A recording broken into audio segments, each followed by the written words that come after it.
Ang tunog ng packaging tape ang unang gumising sa diwa ni Almira. Isang marahas na tunog, paulit-ulit na para bang pilit na isinasara ang isang kahon na ayaw magpasara. Sinundan iyon ng mga yabag ng mabibigat na sapatos sa marmol na sahig ng kanilang mansyon. Mga yabag na hindi pamilyar, mga yabag na walang pakundangan. Dahan-dahan siyang bumangon mula sa kanyang kama. Nananaginip pa ba siya? Ang sinag ng dapit hapon mula sa malaking bintana ng kanyang silid ay nagbibigay kulay sa paligid, ngunit ang pakiramdam ay hindi pamilyar. May lamig, may mali. Dahlia? Tawag niya sa kapatid sa kabilang kama, ngunit wala na ito roon. Mabilis na bumangon si Mira, ang manipis niyang nightgown ay dumadampi sa kanyang mga binti habang nagmamadali siyang lumabas ng kwarto. At doon, sa pasilyo, bumungad sa kanya ang isang tanawing hindi niya kailanman inasahan. Mga lalaking nakaunipormeng puti at itim, mga estranghero, ang abala sa pagbubuhat ng kanilang mga gamit. Ang lumang painting ng kanilang lola, ang antigong florera na binili pa ng kanilang ama sa Europa, ang mga libro sa estante. Lahat ay maingat ngunit walang awang tinatanggal mula sa kanilang kinatatayuan. Anong, anong nangyayari? Tanong ni Mira sa kawalan. Ang kanyang boses ay mahina, halos pabulong. Walang sumagot sa kanya. Ang mga lalaki ay nagpatuloy sa kanilang gawain, para bang isa lamang siyang multo sa sarili niyang pamamahay. Hinanap ng kanyang mga mata ang isang pamilyar na mukha, isang taong makakapagpaliwanag ng lahat. At nakita niya ito sa ibaba ng grand staircase sa gitna ng sala kung saan sila madalas magkwekwentuhan ng kanyang ama. Doon nakaupo ang kanyang tita Matilda. Nasa paboritong silyang solihiya ni Mama si Matilda, ang silya kung saan umuupo ang kanyang ina habang nagbabasa, ang silyang naging simbolo ng init at pagmamahal sa tahanang iyon. Ngunit ngayon, ang nakaupo roon ay ang babaeng pumalit sa pwesto ng kanyang ina. Hindi lang sa tabi ng kanyang ama, kundi maging sa upuang iyon. May hawak itong kopita ng alak at isang matamis ngunit nakakakilabot ng ngiti ang nakapaskil sa mga labi nito habang pinapanood ang kaguluhan. Tita Matilda! Sigaw ni Mira, ang kanyang pagkalito ay napalitan ng nagsisimulang takot. Anong ibig sabihin nito? Bakit nila kinukuha ang mga gamit natin? Bumaba siya ng hagdan. Bawat hakbang ay mas mabigat kaysa sa nauna. Tumingin sa kanya si Matilda, ang ngiti nito ay hindi nawala. Magandang hapon, Mira. Gising ka na pala. Ang kalmadong boses nito ay parang sampal sa kanyang pandinig. Dahlia! Isang sigaw ang umalingaw-ngaw mula sa kusina. Kasunod niyon ay ang paglabas ng kanyang nakababatang kapatid. Galit na galit ang muka at pilit na inaagaw ang isang silver tray mula sa kamay ng isang lalaki.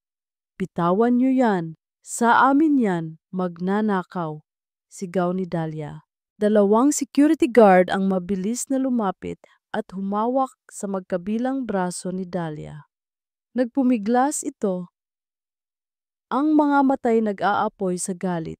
Anong karapatan ninyong pumasok dito at kunin ang pag-aari namin? Dahlia, tama na. Awat ni Mira kahit siya mismo ay naguguluhan. Lumapit siya kay Matilda, ang puso niya ay kumakabog ng napakabilis. Tita, please, ano po ba talaga ang nangyayari? May problema po ba? May utang ba si Papa na hindi namin alam? Puno ng pagsusumamo niyang tanong. Umaasa pa rin siya na isa lang itong masamang panaginip, isang malaking pagkakamali. Dahan-dahang ibinaba ni Matilda ang kanyang kopita sa mesang katabi nito.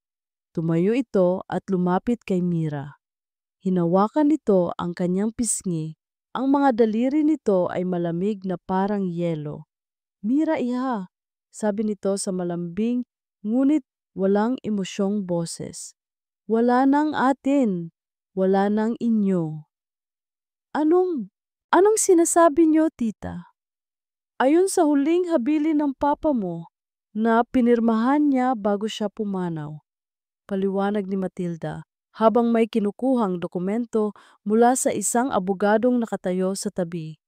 Ang lahat ng kanyang ari-arian, ang mansyong ito, ang kumpanya, ang lahat ng nilalaman nito ay ipinamana niya sa akin.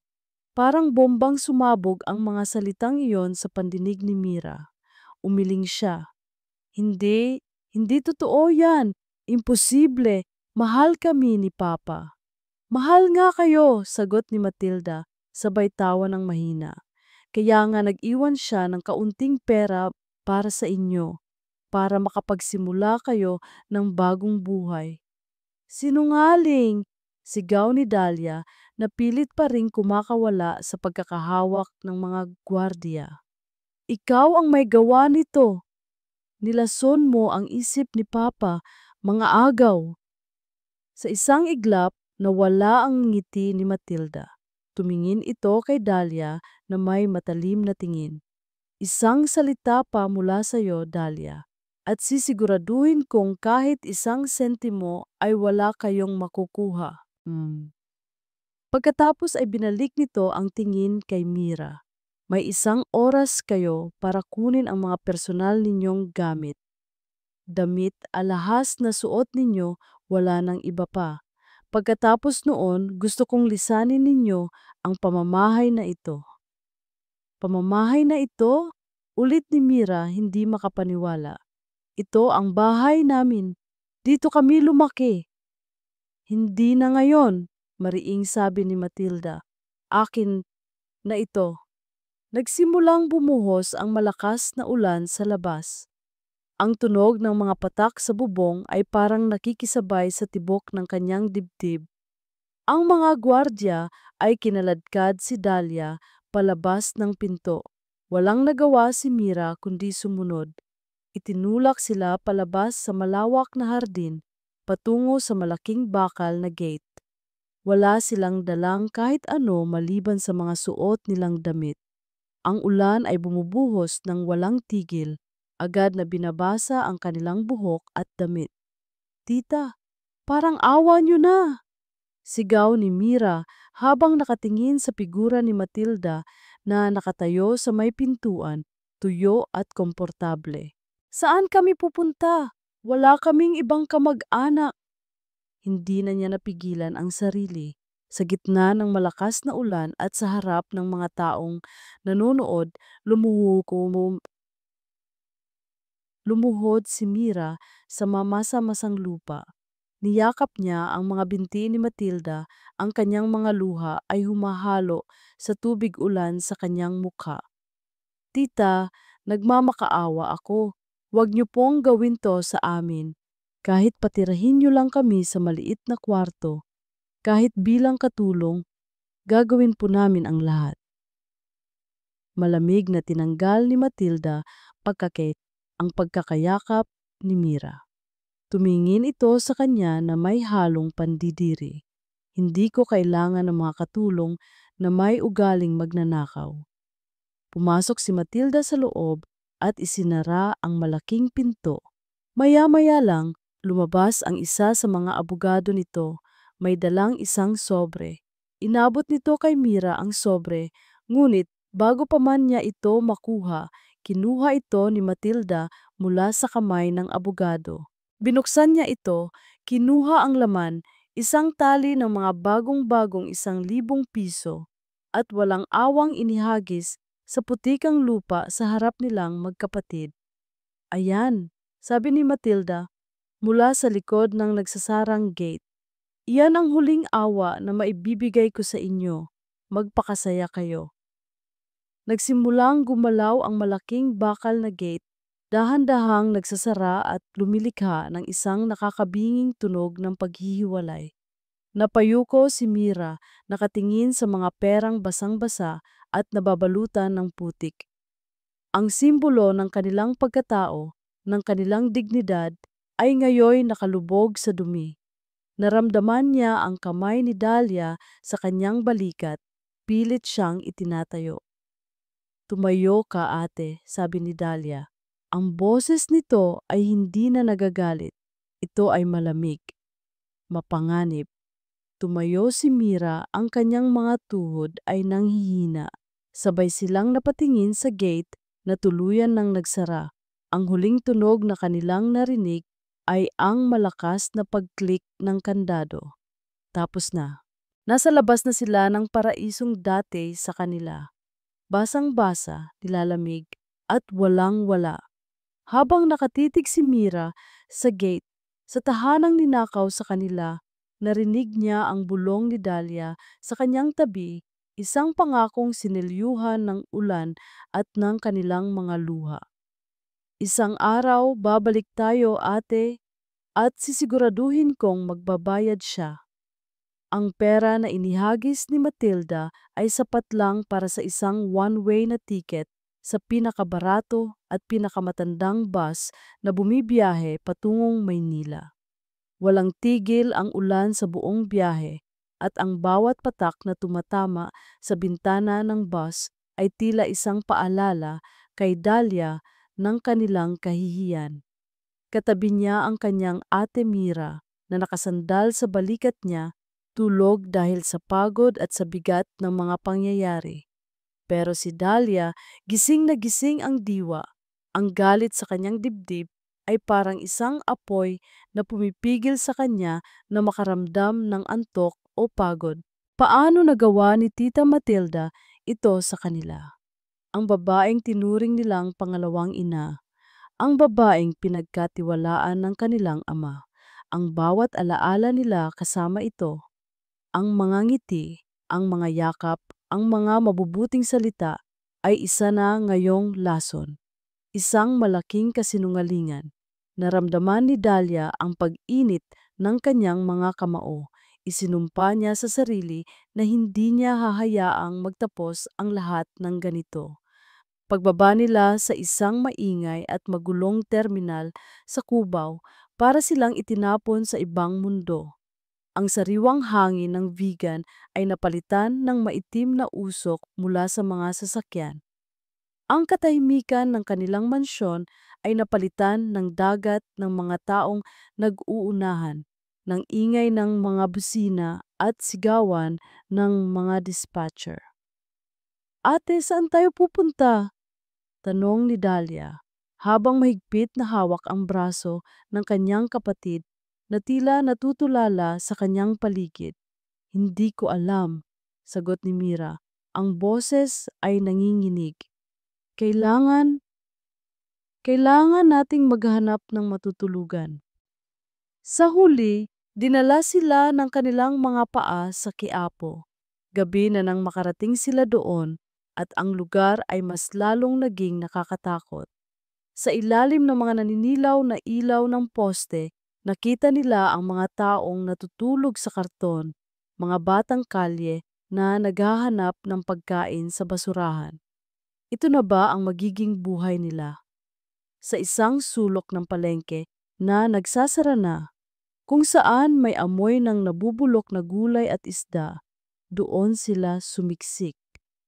Magkayakap, ginamit nila ang init ng katawan ng isa't isa para labanan ang lamig ng simoy ng hangin. Inilagay ni Mira ang kanyang ulo sa balikat ni Dahlia. Matulog ka na ate, bulong ni Dahlia habang pinipilit na maging matatag ang kanyang boses. Pero hindi siya natulog. Magdamag siyang nakabantay, ang mga mata ay laging nakamasid sa bawat anino, sa bawat tunog. Bawat taong dumadaan ay tinitingnan niya ng masama, handang lumaban para protektahan ang natitirang yaman niya sa mundo, ang kanyang kapatid. Kinabukasan, ang unang bumati sa kanila ay ang matinding sikat ng araw at ang kumakalam nilang mga tiyan. Kailangan nilang maghanap ng trabaho, kahit ano. Ma'am sir, kahit ano pong trabaho, paglilinis, pagbubuhat, kahit ano po, sabi ni Mira sa may-ari ng isang karinderya. Ang boses niya ay magalang at puno ng pag-asa. Ang matabang babae na abala sa paghiwa ng sibuyas ay tiningnan lang sila mula ulo hanggang paa na may pandidiri. Wala, umalis na kayo dito, nagugulo ang mga customer ko.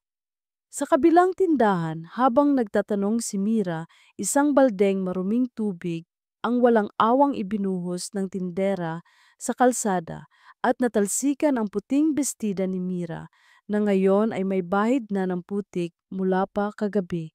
Napayuko si Mira, baka sa mukha niya ang matinding kahihiyan. Naramdaman ni Dahlia ang pag-akyat ng dugo sa kanyang ulo. Gusto niyang sugurin ang babae, isigaw dito ang lahat ng kanyang galit. Ngunit nakita niya ang takot sa mga mata ng kanyang ate. Nakita niya ang pakiusap na huwag, kaya't nilunok niya ang kanyang galit, hinila ang kanyang ate at naglakad palayo. Ang natitirang pera nila ay ipinambili nila ng 2 pirasong pandesal. Habang kumakain sila sa isang bangketa, isang batang lalaki na siguro'y mga 10 taong gulang, mabilis pa sa 4:00, ang biglang dumampot sa pandesal na hawak ni Mira. Yun na ang huling patak. Hoy! Sigaw ni Dahlia. Hindi na siya nag-isip. Hinabol niya ang bata sa isang makipot na eskinita. Naabutan niya ito at hinawakan ng mahigpit sa damit. Akin na yan, pagkain yan ng kapatid ko. Bitawan mo ko, sigaw ng bata at sinubukan siyang sipain. Gumanti si Dahlia. Hindi ito isang away ng isang heredera. Ito ay away kalye, away para sa pagkain, away para sa dignidad. Itinulak niya ang bata na siyang ikinabuwal nito. Nahulog ang pandesal sa maruming sahig. Bago pa man makatayo ang bata, mabilis na itong dinampot ni Dahlia at tumakbo pabalik sa kanyang ate. Dahlia, anong ginawa mo? Tanong ni Mira, puno ng pag-aalala. Hingal na hingal si Dahlia. Ipinakita niya ang pandesal, marumi na at nayupi. Para sa'yo to, ate. Umiling si Mira at nagsimulang tumulo ang kanyang mga luha. Hindi na natin to pwedeng kainin at hindi tama na makipag-away ka. Anong hindi tama? Ninakaw niya ang pagkain mo. Sa mundong to, ate, kung hindi ka lalaban, mamamatay ka sa gutom. Sagot ni Dahlia, ang kanyang boses ay puno ng pait. Sa gitna ng kanilang pagtatalo, isang matandang babae na may dalang bayong ang lumapit sa kanila. Mga iha, kanina ko pa kayo pinapanood. Ayos lang ba kayo? Tiningnan siya ni Dahlia ng may pagdududa. Heto, sabi ng matanda, at inabutan sila ng isang supot ng bagong biling pandesal at 2 bote ng tubig. Ako si Aling Nita, mukhang bago lang kayo dito. Nag-aalangan man ay tinanggap ni Mira ang alok.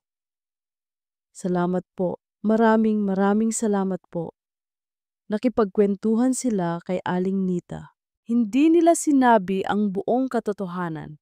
Sinabi lang nila na galing sila sa probinsya para makipagsapalaran. Naawa ang matanda. Naku, mahirap ang buhay dito. Sabi ni Aling Nita. Teka, may alam akong isang kwarto malapit dito. Maliit lang at medyo lumana pero mura lang ang upa. Ang may-ari ay pinsan ko. Kung gusto ninyo, pwede ko kayong samahan. Isang sinag ng pag-asa. Sumama sila kay Aling Nita. Ang kwarto ay nasa itaas ng isang lumang gusali. Dadaan ka sa isang napakakipot at madilim na hagdanan. Pagbukas ng pinto, amoy alimuom at luma ang sumalubong sa kanila. Maliit lang ito, kasya lang ang isang lumang papag na gawa sa kawayan at isang maliit na mesa. May isang bintana na nakaharap sa pader ng kabilang gusali. Ang banyo ay nasa labas, at kailangan nilang ibahagi sa iba pang umuupa. Ito ay miserable. Ito ay nakakadiri. Pero para sa kanila, sa sandaling iyon, ito ay isang palasyo, isang lugar na may bubong at may pinto na pwedeng isara. Salamat po, Aling Nita. Sobrang salamat po. Sabi ni Mira habang nangingilid ang mga luha. Nang makaalis na si Aling Nita at naiwan na silang dalawa, inilapag ni Dahlia ang kanilang maliit na bag na naglalaman ng iilang pirasong damit. Umupo si Mira sa papag na lumikha ng isang mahinang tunog. Napapagod niyang ipinikit ang kanyang mga mata. Si Dahlia naman ay sumandal sa pader, pinagmamasdan ang kanyang ate. Dito na ba sila? Ito na ba ang katapusan ng kanilang mga pangarap? Habang abala si Dahlia sa kanyang mapapait na iniisip, biglang napamulat ng mga mata si Mira. Ang kanyang mukha na kanina'y pagod at malungkot ay biglang nagbago. May bahid ng gulat ng isang biglaang realisasyon. Dahlia, sabi ni Mira, ang boses niya ay tila nagmula sa malayo. Bakit ate? May masakit ba sa'yo? Umiling si Mira. Dahan-dahang umupo ng tuwid. Ang kanyang mga mata ay nanlalaki, nakatitig sa kawalan na para bang may isang bagay siyang biglang naaninag. Ang talaarawan, bulong niya. Anong talaarawan? Humarap sa kanya si Mira at ngayon may apoy na sa kanyang mga mata, isang apoy na kanina lang ay kay Dahlia niya nakikita. Ang talaarawan ni Papa, ang luma niyang leather-bound journal, hindi iyon kasama sa mga gamit na kinuha nila. Paano ka nakakasiguro, ate? Kinuha nila lahat. Hindi. Mabilis na sagot ni Mira, ang kanyang boses ay tumataas dahil sa excitement. Dahil nakatago iyon, nakatago sa isang lugar na ako lang ang nakakaalam. Isang sikretong lagayan sa likod ng pader ng library. Ang mga salitang binitawan ni Mira ay parang kidlat na gumuhit sa madilim na silid. Ang talaarawan ni Papa. Sa isang iglap, ang mabigat na hangin ng kawalan ng pag-asa na bumabalot sa kanila ay tila gumaan. Si Dahlia na kanina pa nakasandal sa pader na may pait sa puso ay dahan-dahang umayos ng tayo. Ang pagod sa mukha ni Mira ay napalitan ng isang kakaibang sigla, isang determinasyon na ngayon lang ulit nakita ni Dahlia mula nang mangyari ang lahat. Sigurado ka ba, ate? Tanong ni Dahlia, lumalapit sa kapatid na nakaupo sa lumang papag. Sa lahat ng gulo kanina, sa lahat ng kinuha nila, paanong hindi nila iyon nakita? Dahil hindi iyon basta nakatago, paliwanag ni Mira, ang kanyang mga mata ay naglalakbay pabalik sa kanilang nakaraan. Naaalala mo ba noong mga bata pa tayo? Noong tinuruan tayo ni Papa ng mga secret codes at treasure hunting games sa loob ng bahay? Tumango si Dahlia. Iyon ang mga panahong puno ng tawa at saya, mga panahong tila 1,000 taon na ang nakalipas. Ang library, ang paborito niyang lugar, pagpapatuloy ni Mira. May isang hilera doon ng mga lumang libro na hindi niya kailanman ipinabasa sa atin.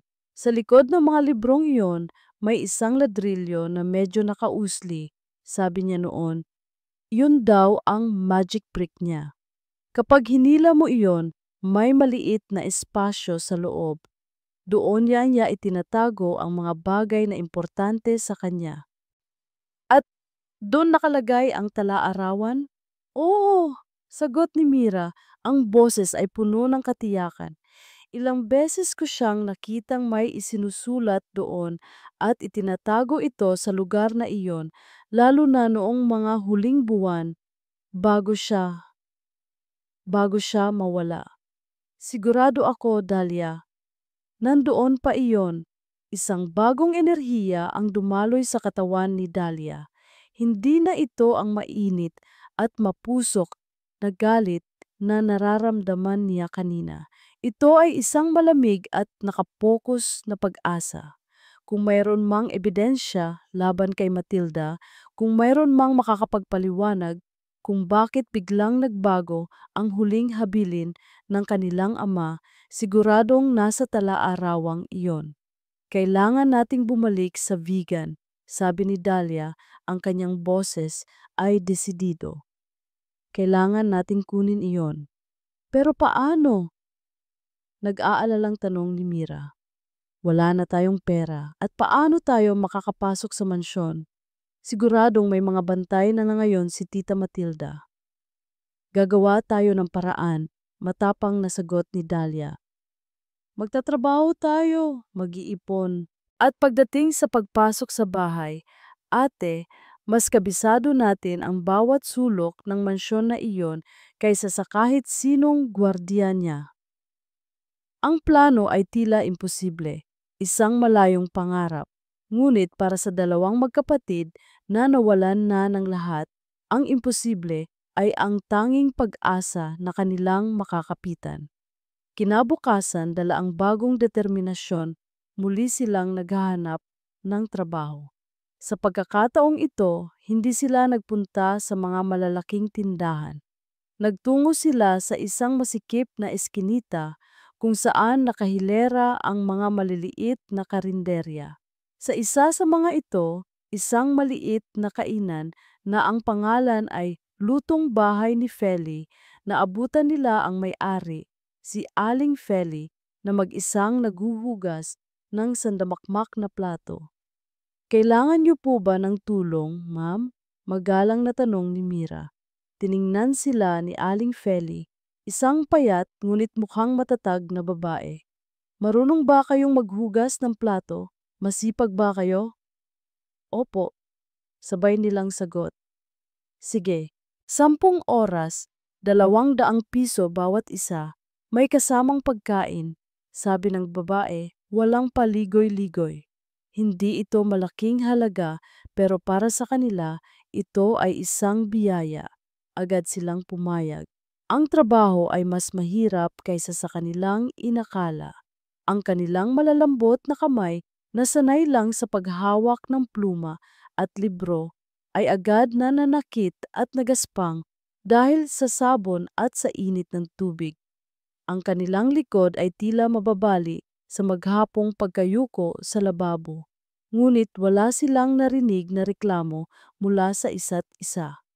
Habang naguhugas ng mga sebohing plato, si Mira ay nag-iisip ng mga paraan kung paano sila makakabalik sa vegan. Habang nagpupunas ng mga baso, si Dahlia naman ay inaalala ang bawat pasikot-sikot, bawat posibleng lihim na daanan sa kanilang dating tahanan. Ang bawat platong kanilang hinuhugasan, ang bawat pisong kanilang kikitain, ay isang hakbang palapit sa kanilang layunin. Pagkatapos ng kanilang unang araw ng trabaho, pagod na pagod silang umuwi sa kanilang maliit na kwarto. Ang kanilang mga braso ay nangangalay at ang kanilang mga kamay ay halos mamula sa sakit. Umupo sila sa sahig at tahimik na kinain ang kanilang hapunan. Isang supot ng kanin at pritong isda na ibinigay ni Aling Feli. Walang nagsasalita, ngunit sa kanilang mga mata, mayroong isang hindi masambit na pangunawa. Ang hirap, ang sakit, ang kahihiyan, lahat ay may dahilan, lahat ay may patutunguhan. Gabi-gabi, bago matulog, binibilang nila ang kanilang naipong pera. 100, 200, 300. Inilalagay nila ito sa isang lumang medyas at itinatago sa ilalim ng kanilang unan. Ito ang kanilang pondo para sa hustisya, ang kanilang pondo para sa pagbabalik. Isang gabi, habang nagkakape sila sa karinderya, pagkatapos ng trabaho, may isang lalaking regular na kumakain doon ang naupo malapit sa kanila. Isa siyang tsuper ng isang malaking delivery truck. Isang lalaking nasa edad 40 na may mabait na mukha. Mga iha, bati nito. Lagi ko kayong nakikita dito, ang sisipag ninyo. Ngumiti lang sila bilang sagot. Narinig ng lalaki ang usapan nila tungkol sa kanilang mga plano.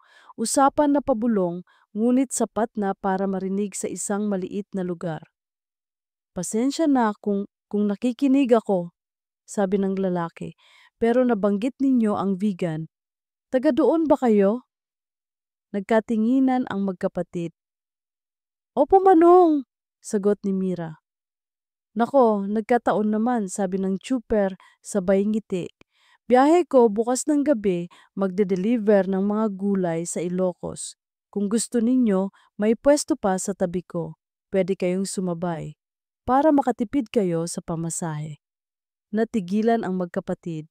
Ang kanilang plano na aabutin pa sana ng ilang linggo para pag-ipunan ay biglang nagkaroon ng katuparan. Tila ang tadhana na mismo ang gumagawa ng paraan. Tiningnan ni Mira si Dahlia.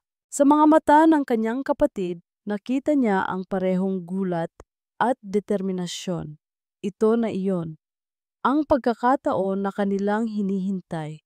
Humarap si Mira sa chuper, isang matamis na ngiti ang namutawi sa kanyang mga labi sa unang pagkakataon sa loob ng maraming araw. Salamat po, Manong, sabi niya. Ang kanyang boses ay puno ng pasasalamat at hindi maitagong pananabik. Malaking tulong po iyan. Tatanggapin po namin. Ang biyahe sa loob ng delivery truck ay kabaliktaran ng lahat ng biyaheng naranasan ni Dahlia sa buong buhay niya. Masikip at maalog. Ang amoy ng sariwang repolyo at kamatis ay nanunuot sa kanyang ilong. Sa bawat lubak na kanilang dinadaanan, ang kanyang katawan ay tumatama sa pader ng sasakyan. Katabi niya ang kanyang ate Mira na pilit na natutulog. Ang ulo ay nakasandal sa bintana, ngunit alam ni Dahlia na gising ito. Nararamdaman niya ang panginginig ng kapatid sa tuwing may madadaanan silang pamilyar na lugar. Si Dahlia naman, dilat na dilat ang mga mata. Ang bawat kilometrong kanilang nilalakbay palayo sa Maynila ay 1 kilometrong paglapit sa pugad ng ahas na umagaw sa kanilang buhay. Ang kaba sa kanyang dibdib ay humahalo sa galit, lumilikha ng isang mapanganib na enerhiya sa loob niya. Hindi ito takot na baka sila mahuli. Ito ay kaba na baka hindi niya mapigilan ang sarili kapag nakita niya ulit ang pagmumukha ni Matilda. Malapit na tayo mga iha, sabi ni Manong Chuper. Ang boses nito ay mabait. Saan ko kayo ibababa? Kahit saan lang po sa bayan, Manong, mabilis na sagot ni Mira. Huwag po masyadong malapit sa plaza. Ibinaba sila ng chuper sa isang madilim na kalsada sa gilid ng bayan. Matapos ang walang katapusang pasasalamat, naglakad sila sa ilalim ng mga anino ng mga lumang bahay na bato. Mga bahay na dati ay binabati lang nila mula sa bintana ng kanilang magarang sasakyan. Ngayon, ang mga pader nito ay tila mga matang mapanghusga. Mula sa kanilang pinagtataguan sa likod ng isang malaking simbahan, tanaw nila ang kanilang mansyon o kung ano man ang natira dito na matatawag nilang kanila. Ang bahay ay maliwanag na maliwanag. Ang mga ilaw mula sa bawat bintana ay nagliliwanag sa hardin. Maririnig nila ang malamyos na tugtugin ng isang string quartet at ang halakhakan ng mga taong nagkakasiyahan. May mga mamahaling sasakyan na nakaparada sa labas ng gate. Nagdaraos ng isang malaking salo-salo si Matilda. Naramdaman ni Dahlia ang pag-igting ng kanyang panga. Ang kapal ng mukha niya, bulong niya, ang boses ay nanggigigil. Nagnakaw siya at ngayon ay nagpapakasaya siya sa mismong tahanan natin kasama ang mga kaibigan niya. Sa tabi niya, nakita ni Dahlia ang mga luhang tahimik na dumadaloy sa pisngi ni Mira. Ang kanyang ate ay nakatingin sa kanilang bahay na may matinding kalungkutan na para bang nakikita nito ang mga masasayang multo ng kanilang nakaraan na sumasayaw kasama ng mga estranghero sa loob. Ang awa na naramdaman ni Dahlia para sa kanyang kapatid ay mas lalong nagpaalab sa kapapab sa kanyang galit. Hinawakan niya ang kamay ni Mira. "Huwag kang mag-alala, ate. Hindi siya magtatagal dyan. Kailangan nilang maghahanap ng lugar na mapagtataguan." Sa gilid ng property, may isang malaking pader na nababalutan ng makapal na halaman ng bougainvillea. Hinila ni Dahlia ang kanyang ate patungo roon. Sumuot sila sa ilalim ng mga sanga. Tinitiis ang matutulis na tinik na kumakaskas sa kanilang balat. Doon, sa gitna ng kadiliman at ng mga bulaklak, naghintay sila. Mula sa kanilang pinagtataguan, pinanood nila ang pagtatapos ng party. Isa-isang umalis ang mga bisita. Ang kanilang mga tawa ay humihina habang papalayo. Nakita nila si Matilda sa may pintuan, nakangiting nagpapaalam. Suot ang isang eleganteng itim na bestida na siguradong binili gamit ang pera ng kanilang ama. Nang mawala na ang huling sasakyan at tanging ang mga ilaw na lang sa hardin ang natitirang bukas, alam ni Dahlia na oras na.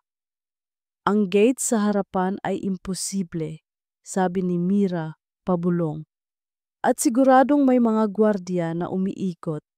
Doon na pumasok ang plano ni Dahlia, ang isang alaala mula sa kanilang kabataan na hindi kailanman malalaman ni Matilda. "May isa pang daan," sabi ni Dahlia. "Sumunod ka sa akin." Dinala niya si Mira sa likurang bahagi ng pader sa isang lugar na halos natatabunan na ng mga damo at baging. Itinulak niya ang mga halaman at bumungad sa kanila ang isang maliit at bilog na butas, ang bukana ng isang lumang drainage tunnel. "Dahlia, hindi dyan!" Nag-aalangang sabi ni Mira. "Marumi dyan at mabaho."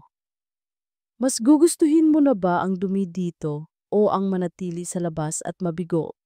Mariing tanong ni Dahlia. "Noong mga bata tayo, dito tayo dumadaan kapag naglalaro tayo ng taguan. Ang daan na ito ay lalabas mismo sa gilid ng fish pond sa hardin, malayo sa paningin ng mga gwardiya." Walang nagawa si Mira kundi sumunod. Naunang pumasok si Dahlia sa makipot at mabahong lagusan. Gumapang sila sa kadiliman, ang amoy ng lupa at lumot ay nanunuot sa kanilang damit. Ito ang sukdulan ng kanilang kahihiyan, ang gumapang na parang mga daga para lang makapasok sa sarili nilang pamamahay. Nang makalabas sila sa kabilang dulo, gaya ng sinabi ni Dahlia, nasa gilid sila ng hardin. Tahimik ang paligid. Ang tanging maririnig ay ang huni ng mga kuliglig. Nagtago sila sa likod ng mga halaman, dahan-dahang gumapang palapit sa bahay, patungo sa bintana ng library. Ang mga ilaw sa loob ng mansyon ay isa-isa nang namatay.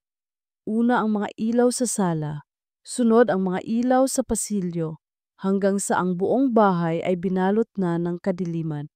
Ito na ang pagkakataon nila. "Ako na ang mauuna," bulong ni Dahlia. "Hintayin mo lang ako dito." Dahan-dahan siyang tumayo mula sa kanilang pinagtataguan.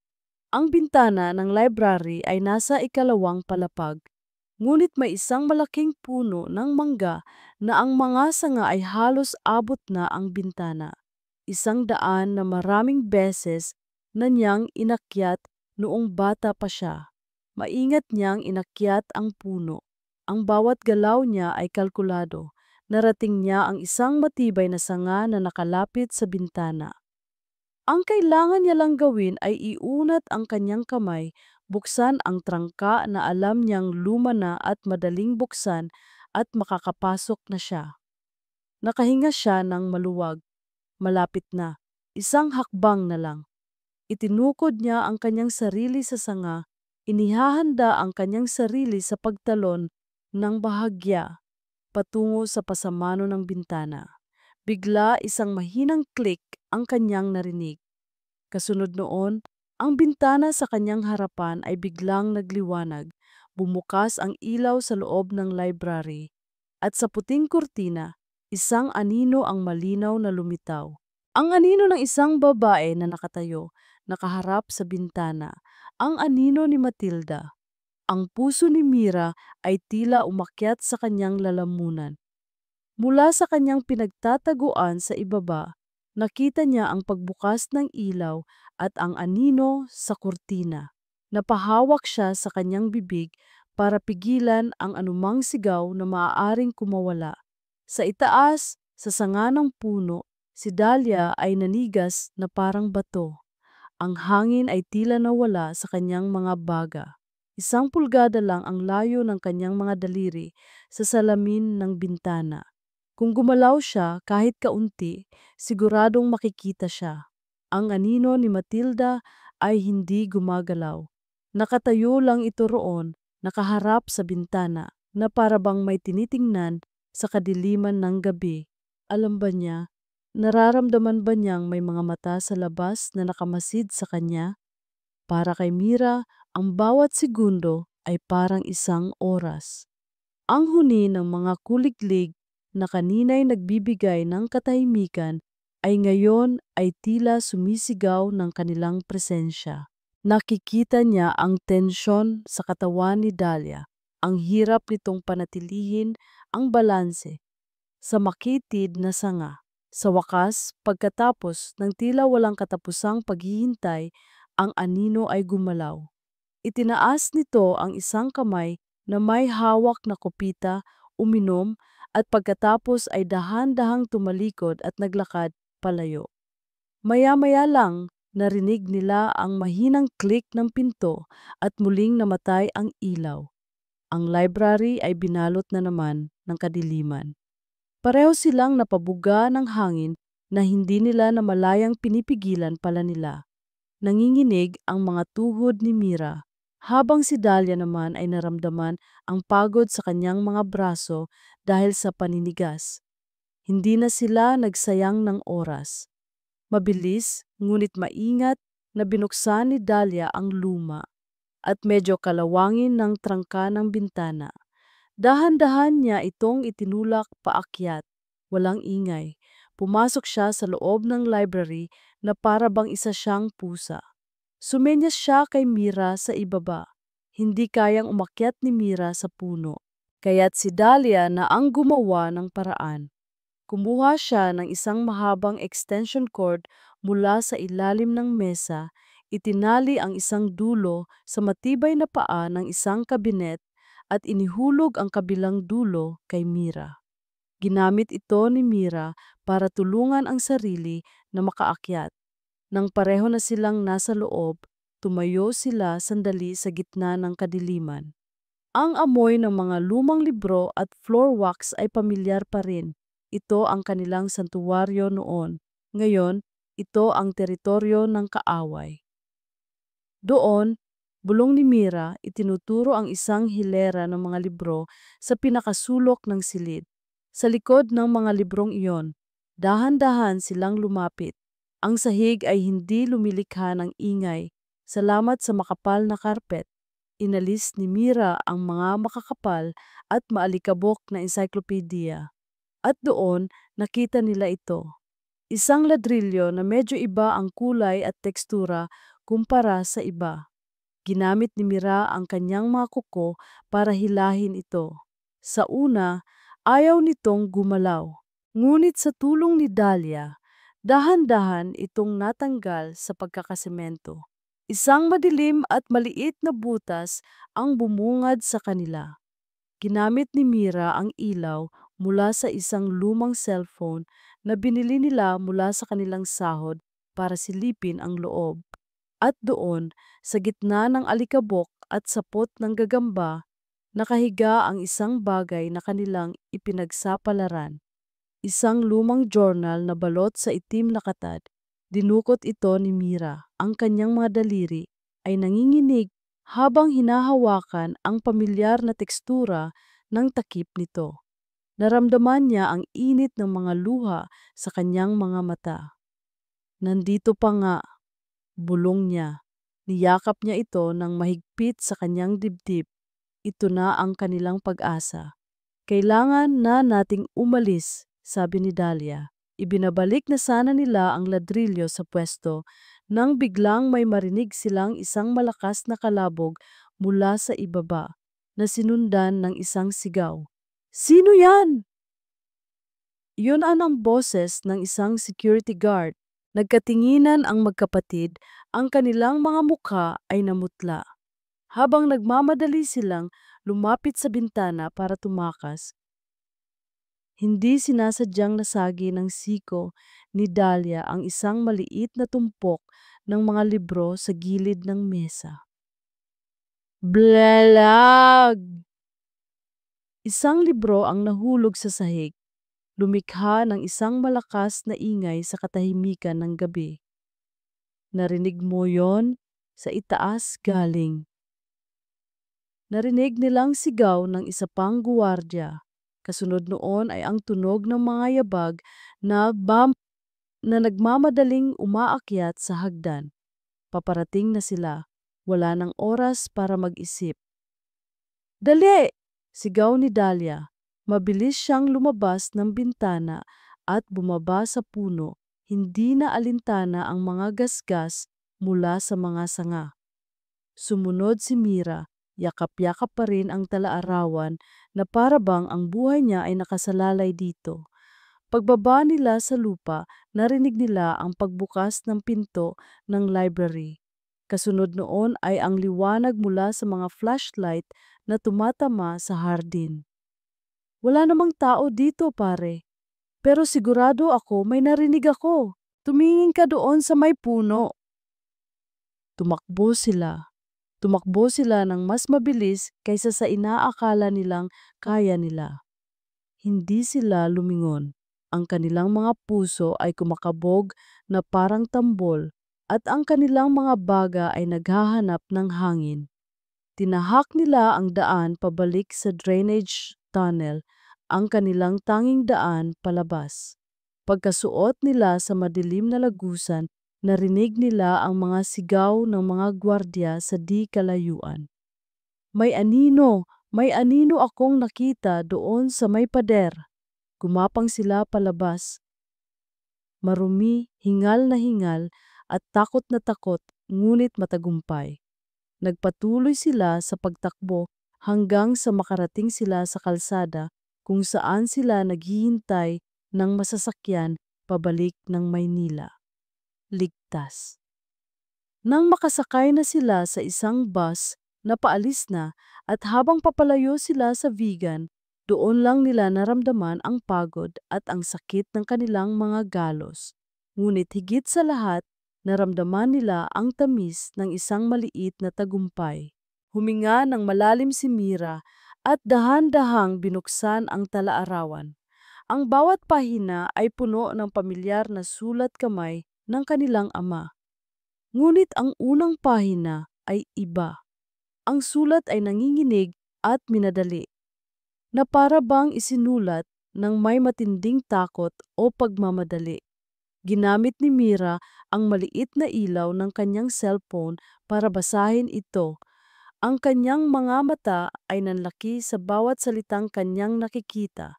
Binasa niya ito ng malakas para marinig ni Dahlia. Kung binabasa mo ito, Almira, ibig sabihin na bigo ako. Huwag kang magtiwala kay Matilda. Ang mga salita sa unang pahina ng talaarawan ay parang isang malamig na kamay na humaplos sa batok ni Almira. Hindi iyon ang sulat kamay ng kanyang ama na maayos at elegante. Ito ay sulat na nanginginig, minadali, at puno ng babala. Isang mensahe mula sa hukay. Sa tabi niya, napahawak ng mahigpit si Dahlia sa upuan. Ang babala ay malinaw at direkta. Kinumpirma nito ang lahat ng kanilang hinala, ang lahat ng galit na kanilang kinikimkim. Basahin mo pa, ate, sabi ni Dahlia. Ang kanyang boses ay seryoso at nakapokus. Habang binubuklat ni Mira ang mga sumunod na pahina, isang panibagong pagkadismaya ang sumalubong sa kanila. Ang mga pahina ay puno ng sulat ng kanilang ama, ngunit hindi ito ordinaryong mga salita. Ito ay isang koleksyon ng mga numero, mga simbolo, at mga parirala na tila walang koneksyon sa isa't isa. Ang agila ay lumipad sa ikapito. 12, 25, 18, 5. Ang susi ay nasa ilalim ng korona. Tandaan ang hardin ni Celestina. Ano to? Inis na tanong ni Dahlia. Mga bugtong, wala na tayong panahon para sa mga laro niya. Ngunit para kay Mira, hindi ito laro. Ito ay pamilyar. Ito ang mga kodigo na madalas gamitin ng kanilang ama noong bata pa sila, mga code na sila lang ang nakakaalam. Ito ang paraan ng kanilang ama para mag-iwan ng mensahe na hindi maiintindihan ng kahit sino, lalo na ni Matilda. Hindi ito laro, Dahlia, sabi ni Mira. Ito ay mensahe at kailangan nating basagin ang kodigo. Bumalik sila sa kanilang maliit at masikip na silid sa Quiapo. Ang bintana na dati simbolo ng kanilang pagkakakulong ay ngayon naging saksi sa kanilang determinasyon. Sa sahig, sa ilalim ng liwanag ng isang mahinang bumbilya, inilatag nila ang talaarawan. Ang kanilang mga anino sa pader ay tila dalawang general na nagpaplano ng kanilang susunod na hakbang sa digmaan. Magdamag silang gising, ang bawat isa ay may hawak na papel at lapis. Sinubukan nilang alalahanin ang lahat ng itinuro sa kanila ng kanilang ama. Ang mga numero, sabi ni Mira. A-1, B2, Z3, iyon ang pinakasimple niyang code. Mabilis na isinulat ni Dahlia ang katumbas na letra ng mga numero. 12 equals L, 25 equals Y, 18 equals R, 5 equals E. Leia Wiry, basa ni Dahlia. Anong ibig sabihin yan? Lyra Music Academy, sagot ni Mira, biglang nagliwanag ang kanyang isip. Ang lumang eskwelahan kung saan unang nagkakilala sina mama at papa. Ang korona sa logo nila ay may L sa gitna. Ang susi ay nasa ilalim ng korona. Baka may itinago si papa doon. Ang bawat parirala ay isang piraso ng puzzle. Unti-unti, nabubuo nila ang isang larawan ng isang amang nagdududa at natatakot. Sa isa sa mga pahina, isinalaysay ng kanilang ama sa pamamagitan ng kodigo ang tungkol sa mga biglaang pagbisita ng abogado ni Matilda. Isinulat niya kung paano nagbago ang lasa ng kanyang mga gamot sa tuwing si Matilda ang nag-aabot nito sa kanya. Nariyan din ang mga tala ng mga malalaking halaga ng pera na biglang nawawala sa account ng kumpanya, mga transaksyon na laging konektado sa isang bagong korporasyon na hindi pamilyar sa kanya. Naramdaman niyang nilalason siya. Bulong ni Mira, hindi makapaniwala sa sariling mga salita.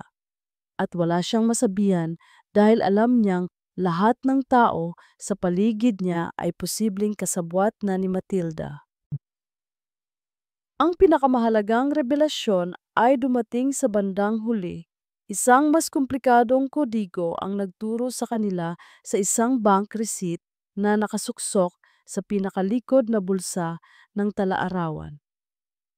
Isang safety deposit box at ang password nakasulat sa paraang si Mira lang ang makakaintindi. Ang pangalan ng unang manika na ibinigay ko sa iyo. Isabella, mahinang sabi ni Mira. Ito na ang pinakamalinaw na ebidensya. Kung anuman ang nasa loob ng safety deposit box na iyon ang magiging alas nila laban kay Matilda.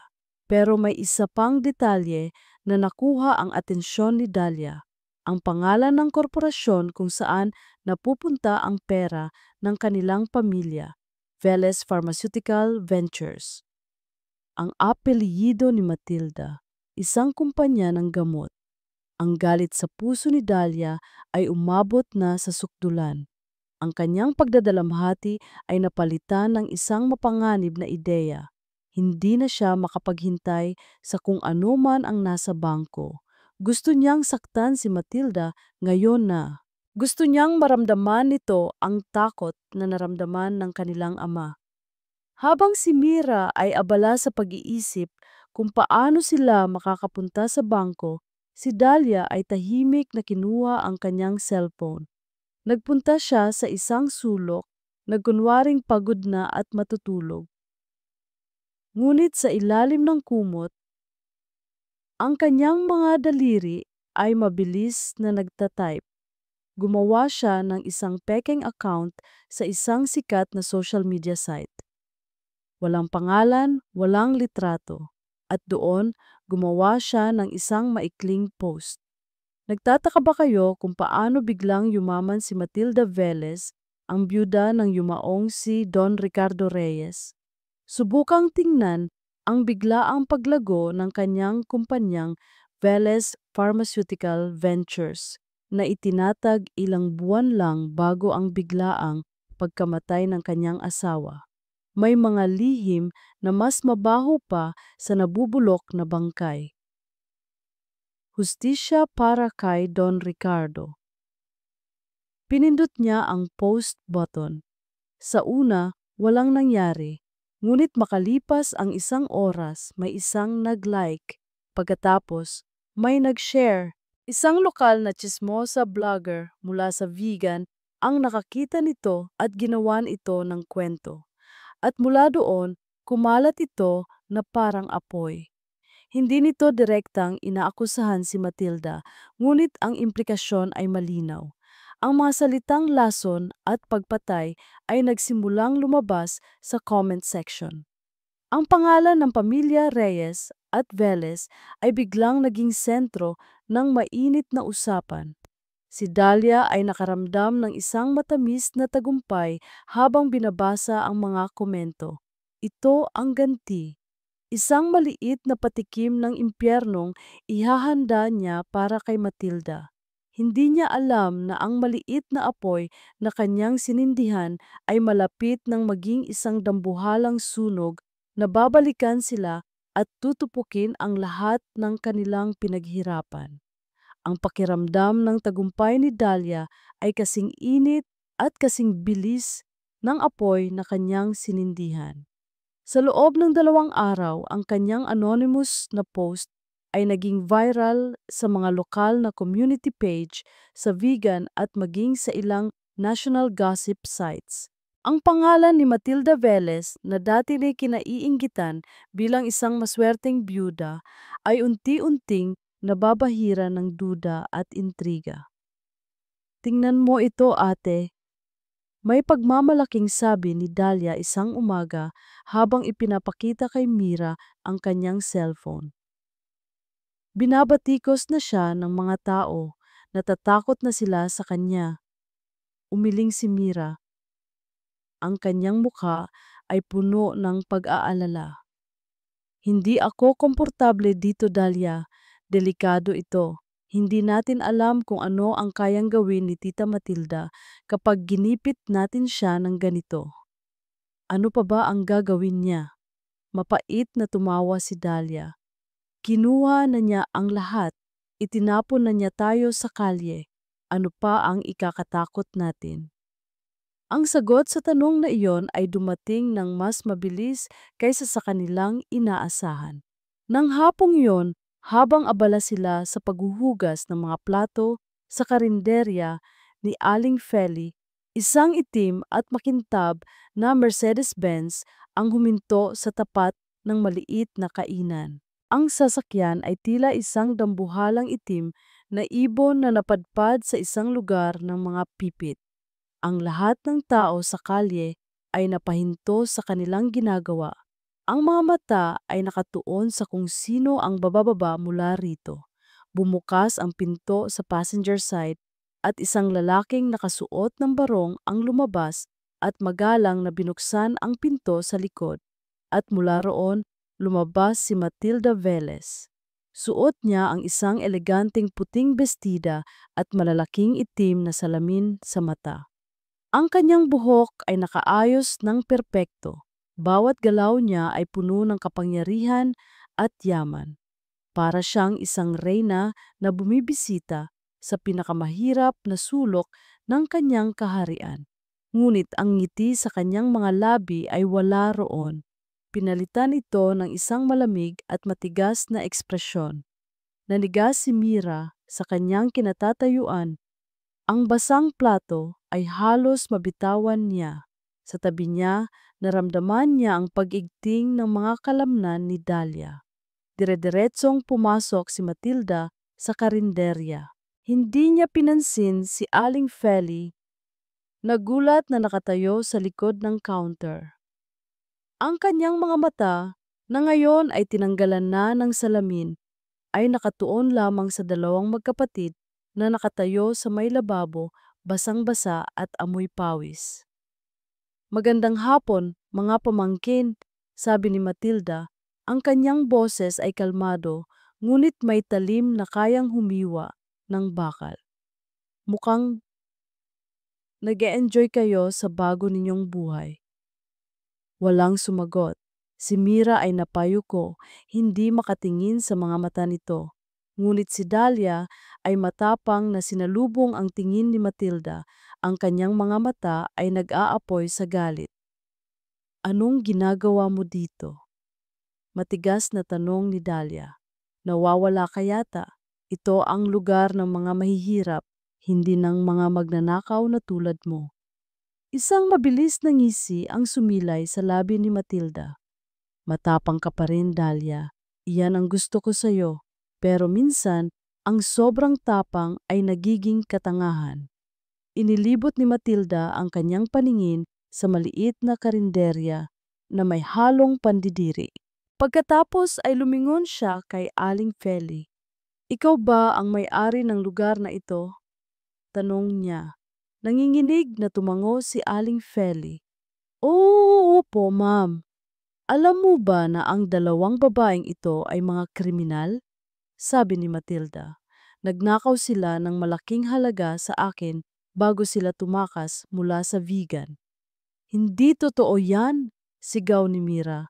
Sila po ay mababait na bata. Sabi naman ni Aling Feli, sinusubukang ipagtanggol ang magkapatid. Hindi pinansin ni Matilda ang kanilang mga sinabi. Kumuha siya ng isang maliit na sobre mula sa kanyang mamahaling bag at inilapag ito sa counter. Sa loob niyan ay 50,000. Sapat na siguro iyan para palayasin mo ang dalawang iyan ngayon din. At kung hindi ka susunod, sisiguraduhin kong ang maliit mong negosyo ay hindi na muling makakapagbukas. Kahit kailan. Ang banta ay malinaw. Si Aling Feli ay namutla. Tumingin siya sa magkapatid na may awa at takot sa kanyang mga mata. Wala siyang pagpipilian. Mga iham, pasensya na, sabi ni Aling Feli habang umiiwas ng tingin. Bumaling muli si Matilda kay Dahlia. Lumapit siya, ang kanyang muka ay ilang pulgada na lang ang layo. Akala mo matalino ka? Bulong ni Matilda, ang boses ay puno ng lason. Akala mo kaya mo akong sirain sa isang maliit na post sa internet? Ang internet ay isang laruan lang. Ang totoong kapangyarihan, Dahlia, ay nasa labas nito. Nasa totoong mundo. At sa mundong ito, ako ang panalo. Hinawakan niya ng mahigpit ang panga ni Dahlia. Ipapakita ko sa iyo ang tunay na impyerno. Binitawan niya ito ng marahas at tumalikod.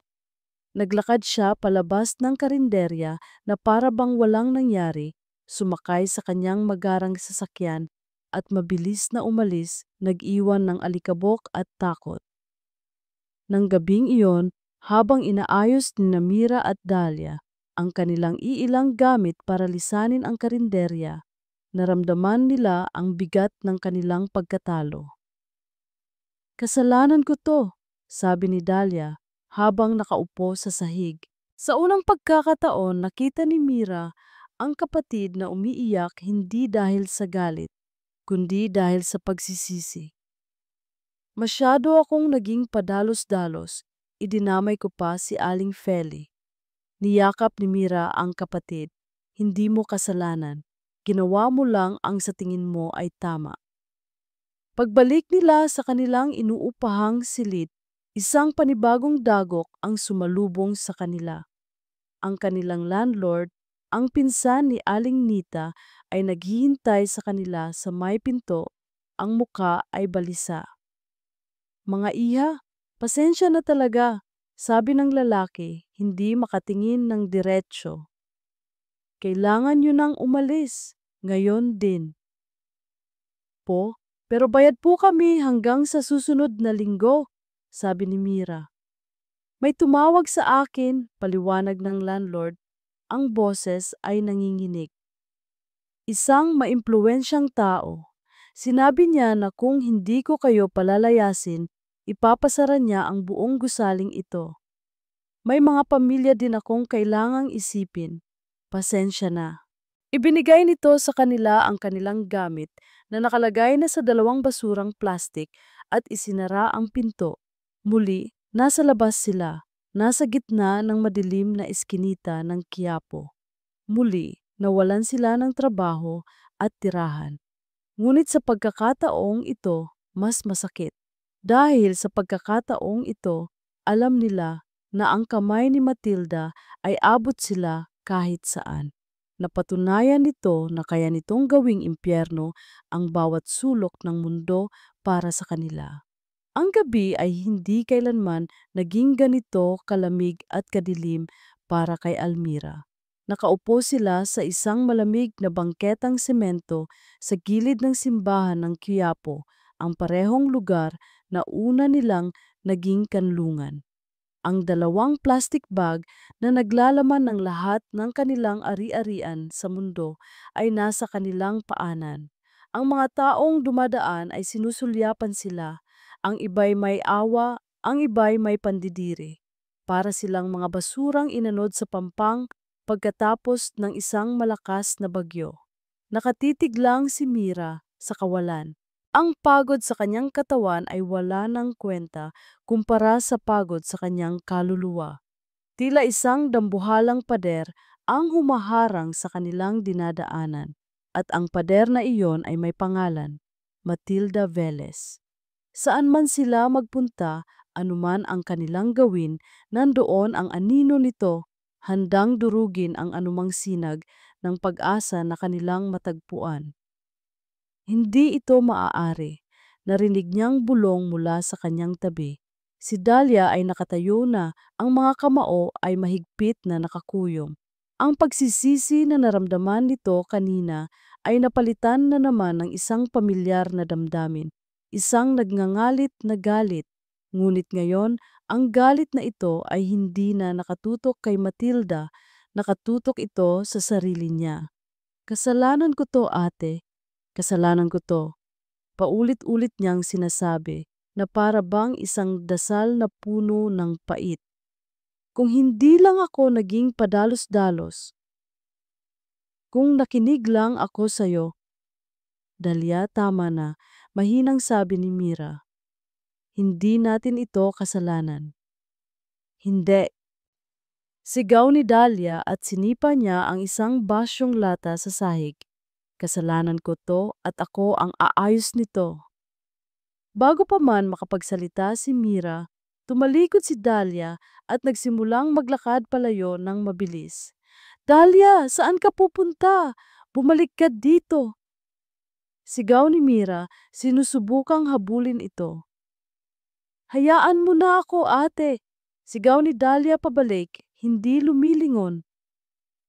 May kailangan lang akong tapusin. Ang puso ni Mira ay pinununo ng takot. Alam niya kung ano ang nasa isip ng kapatid. Ang galit nito ay isang bulkan na malapit nang sumabog, at kapag sumabog ito, walang makakapagsabi kung sino ang matatabunan ng nagbabagang putik. Sinubukan niyang habulin ito, ngunit mabilis na nawala si Dahlia sa dilim at sa dami ng tao. Naiwan si Mira na mag-isa kasama ang kanilang mga gamit at ang isang nakakabinging katahimikan.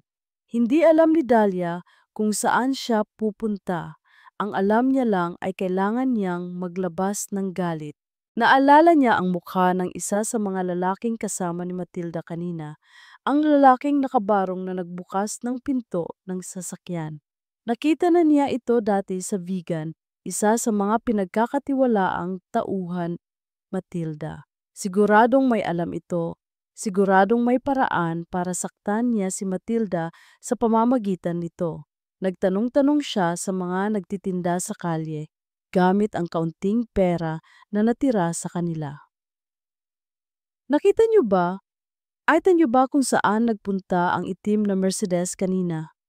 Sa huli, may isang batang kalye na nagsabi sa kanya na madalas itong makita na kumakain sa isang mamahaling restaurant di kalayuan. Pinuntahan niya ang lugar at doon, sa isang table sa labas, nakita niya ang lalaki. Mag-isang kumakain. Nilapitan niya ito. "Ikaw?" sabi ni Dahlia, ang boses ay matigas. Nagulat ang lalaki. "Sino ka?"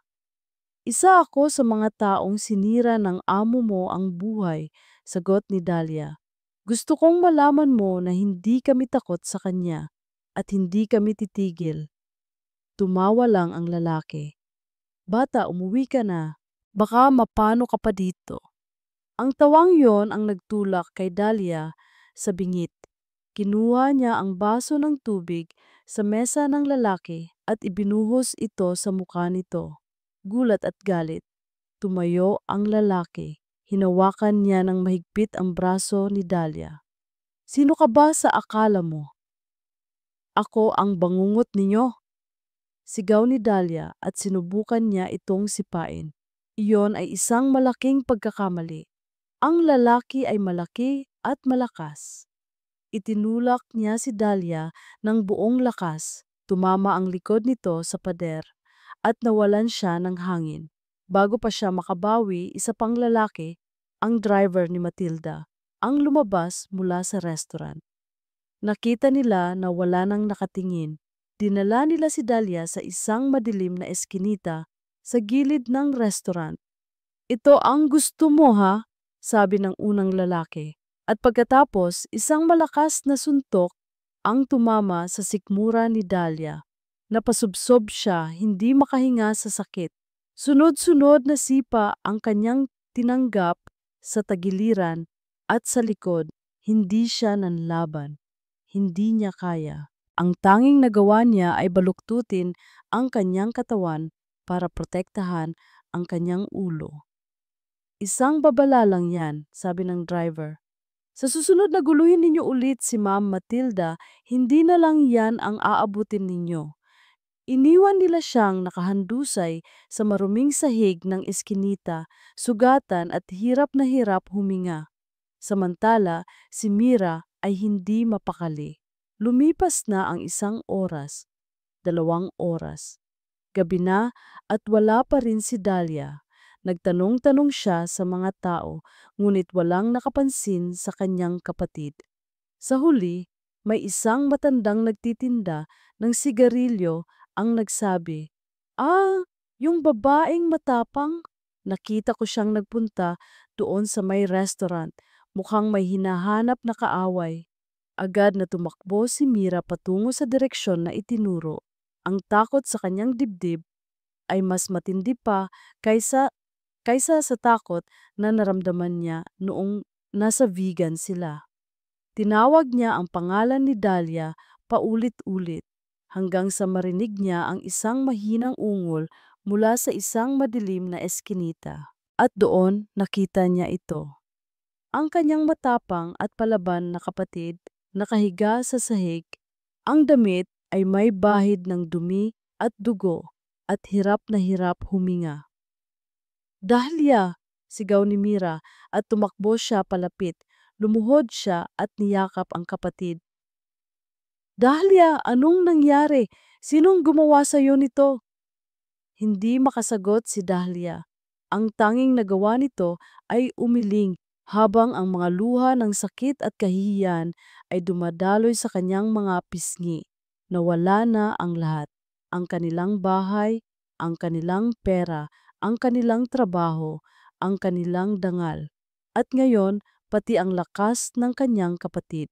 Sa sandaling iyon, sa madilim na eskinita na iyon, naramdaman ni Mira na nasa pinakailalim na sila ng balon.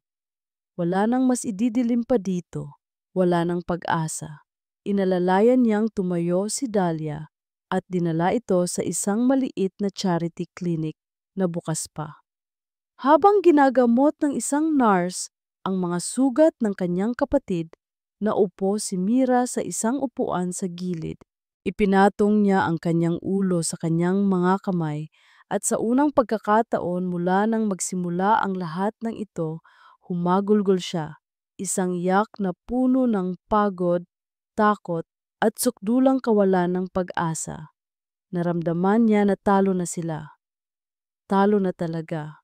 Habang nakayuko siya at umiiyak, isang kamay ang dahan-dahang dumampi sa kanyang balikat.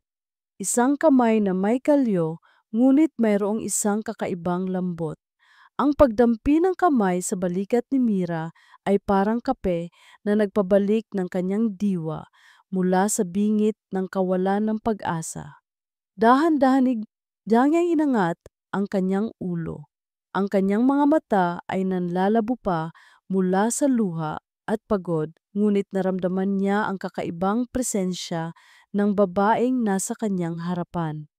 Isang babaeng nasa kalagitnaan ng 50 anyos, may maikling buhok na may ilang hibla na ng uban at nakasuot ng simpleng damit. Ang mukha nito ay may mga guhit ng pagsubok ng buhay, ngunit ang kanyang mga mata ay malalim at tila may hawak na libu-libong kwento. Ang pinaka nakakagulo ay ang kanyang boses. Isang boses na nagpakulo sa dugo ni Mira sa isang pamilyar na paraan. "Huwag kang umiyak, iha." Sabi ng babae, malambing ngunit may awtoridad. Hindi pa dito nagtatapos ang lahat. Sino po kayo?" Tanong ni Mira, pinupunasan ang kanyang mga luha gamit ang kanyang likod ng palad. "Tawagin mo na lang akong Celeste." Sagot ng babae, isang bahagyang ngiti ang sumilay sa kanyang mga labi. Lumapit si Celeste sa counter ng maliit na charity clinic at kinausap ang nurse na tila may kilala na siya roon. May inabot siyang salapi. Maya-maya lang, bumalik ito dala ang reseta ng mga gamot para kay Dahlia. "Bayad na ang lahat," sabi ni Celeste, habang inaabot kay Mira ang gamot. "At kailangan ninyong umalis dito. Hindi ligtas para sa inyo ang manatili sa labas ngayong gabi. Halikayo, sumama kayo sa akin." Nag-aalangan si Mira. Ang tiwala niya sa mga estranghero ay matagal nang nawala, pinalitan ng pagdududa at takot. Ngunit nang tingnan niya ang kanyang kapatid na nahihirapan pa ring huminga sa maliit na kama, alam niyang wala siyang pagpipilian. Mas gugustuhin na niyang sumugal sa isang estranghero kaysa hayaan ang kanyang kapatid na muling matulog sa kalye, sugatan at walang kalaban-laban. Inalalayan nila si Dahlia. Ang katawan ng nakababata ay mabigat, ngunit nadama ni Mira ang kakaibang lakas sa mga braso ni Celeste na umalalay sa kabilang bahagi. Sa kabila ng simpleng anyo, mayroong isang hindi maipaliwanag na aura ng determinasyon at kapayapaan sa babaeng ito. Dinala sila ni Celeste sa isang maliit na apartment building sa kabilang kalye. Hindi ito marangya, ngunit malinis at komportable. May isang maliit na sala, kusina, at 2 silid. Ang init ng ilaw at ang malambot na kama ay tila isang panaginip para sa magkapatid. Hiniga nila si Dahlia sa kama. Kumuha si Celeste ng isang palanggana ng maligamgam na tubig at malinis na tela. Maingat niyang nilinis ang mga sugat ni Dahlia. Ang kanyang mga galaw ay tiyak at may kaalaman. tila isang taong bihasa sa pag-aalaga. Pinunasan niya ang dugo at dumi, at maingat na nilagyan ng gamot ang mga sugat. Pinapanood lang ni Mira ang bawat galaw ni Celeste. Ang kanyang isip ay naglalakbay. Ang paraan ng paghawak nito kay Dahlia, ang lambot ng kanyang mga kamay. Mayroong isang bagay na napaka-familiar. Biglang nagsimulang humuni si Celeste ng isang lumang awitin habang ginagamot si Dahlia. Isang awitin na dati madalas kantahin ng kanilang ina kapag naghehele sa kanila. Ang lyrics ay halos nawala na sa alaala ni Mira, ngunit ang tono ay tumagos sa kanyang kaluluwa, pumupukaw ng mga alaala ng init at pagmamahal. Napatayo si Mira. Ang awit na iyan, bulong niya, ang kanyang tinig ay halos hindi na marinig. Ngumiti si Celeste, ngunit ang kanyang mga mata ay nanatiling tahimik. Isang lumang awit, madalas kong kantahin sa aking mga anak. Napansin na ni Mira ang isang maliit na pilat sa pulso ni Celeste, isang pilat na halos kapareho ng pilat ng kanyang ina mula sa isang aksidente noong bata pa siya. Pinipilit niyang huwag mag-isip ng malalim, ngunit ang bawat galaw, ang bawat salita ay nagtutulak sa kanya sa isang ideya na napaka-imposible. Pagkatapos niyang gamutin si Dahlia, hinarap ni Celeste si Mira. Kinuha nito ang isang maliit na susi mula sa kanyang bulsa at iniabot kay Mira. "Heto," sabi niya, "ang susi sa iyong kalayaan. Dinala ko ito sa iyo." Napatingin si Mira sa susi. Ito ay isang luma, maliit na susi. May maliit na simbolo ng korona sa kanyang ulo. Ito ang susi sa safety deposit box. Ang susi na binanggit ng kanyang ama sa kanyang tala-arawan. Paano? Paano ito nasa kanya? Paano? Paano po ninyo ito nalaman? Tanong ni Mira, ang kanyang boses ay nanginginig. At paano ninyo ito nakuha? Ngumiti si Celeste. Ang ngiting iyon ay puno ng lungkot. Matagal na kitang pinagmamasdan, Almira. At alam ko ang lahat. Ang tala-arawan ng iyong ama, ang mga lihim na taguan, ang lahat.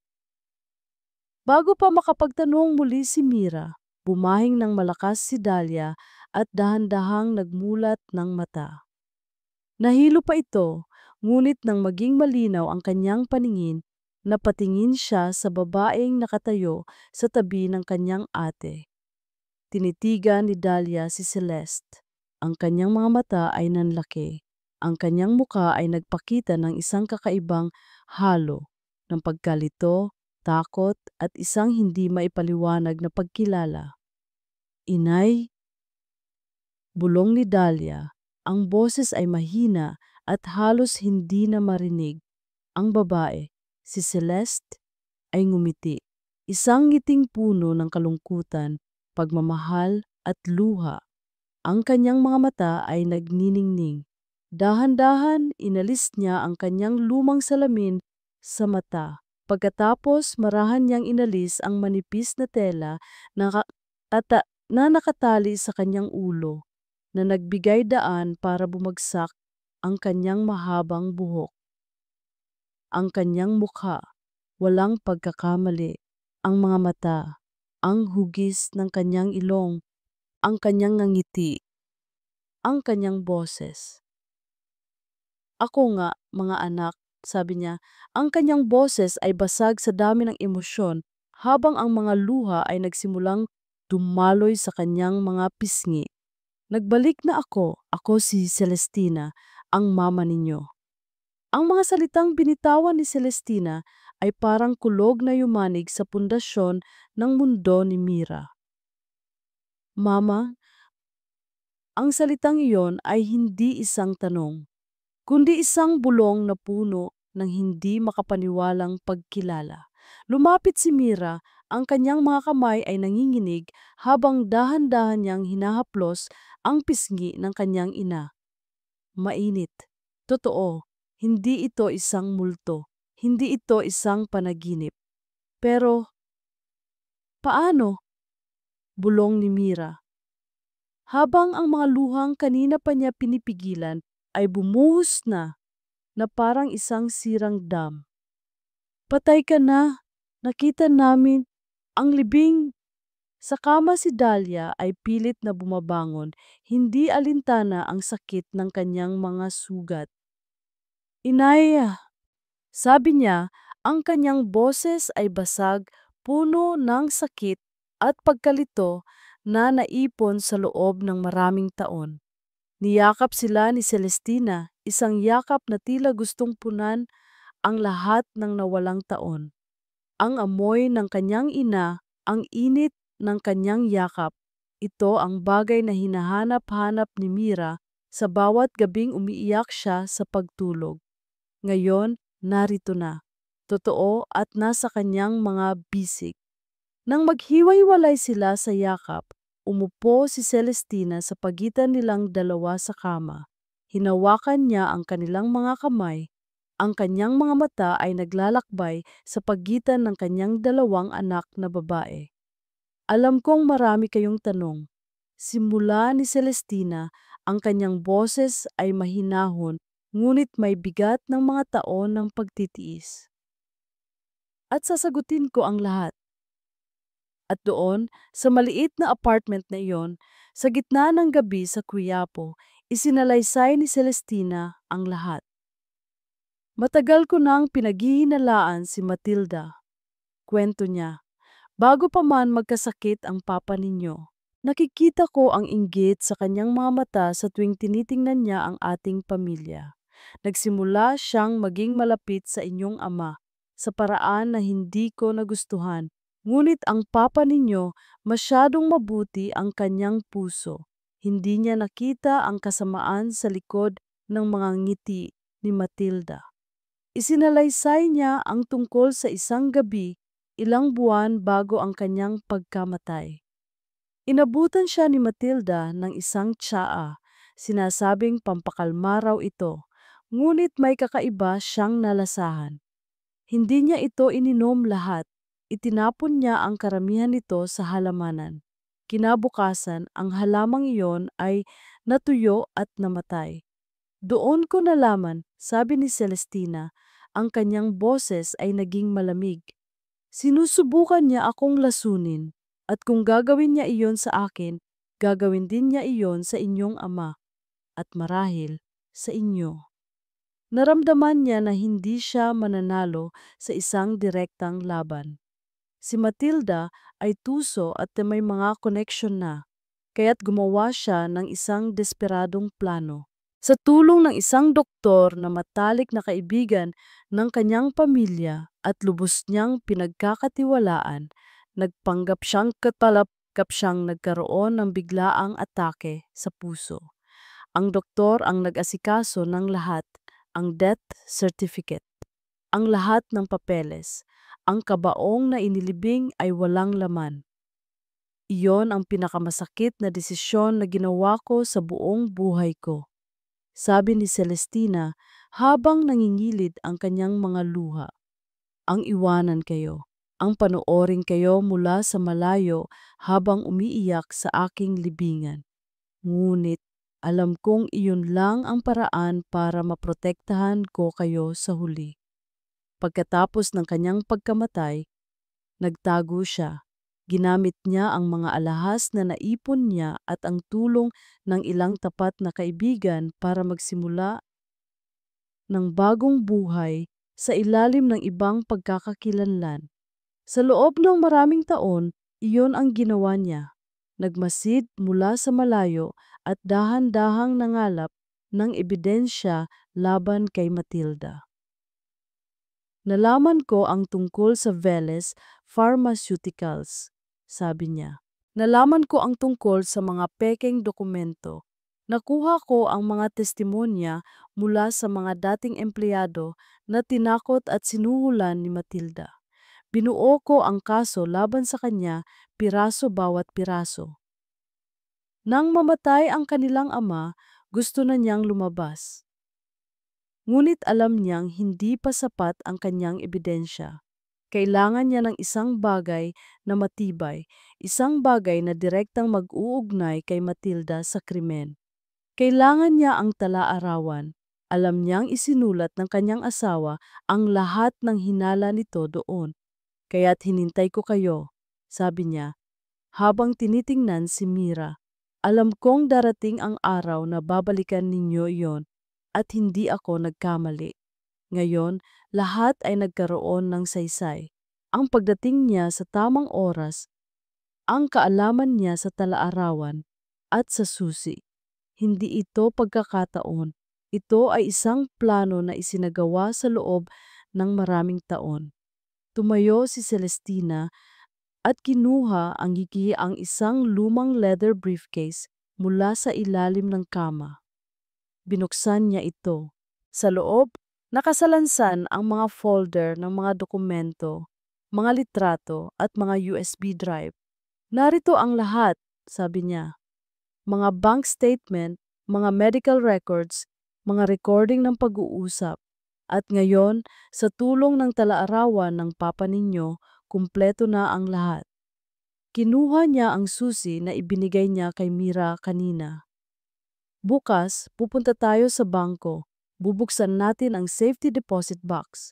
Sigurado akong naroon ang orihinal na huling habilin ng inyong ama at marahil ang ebidensya na tuluyan nang maglalagay kay Matilda sa kulungan. Isang bagong apoy ang nag-alab sa mga mata ni Mira at Dahlia. Ang apoy ng pag-asa ay napalitan ng apoy ng determinasyon. Hindi na sila mga biktima na nagtatago sa dilim. Sila na ngayon ang mga mandirigma at sa kanilang tabi ay ang kanilang reyna na nagbalik mula sa mga anino. Ano ang plano na, Nay? Tanong ni Dahlia, ang kanyang boses ay hindi na nanginginig. Ito ay matatag at handa. Isang matalas na ngiti ang sumilay sa mga labi ni Celestina. Isang ngiti na hindi pa nakikita ni Mira dati.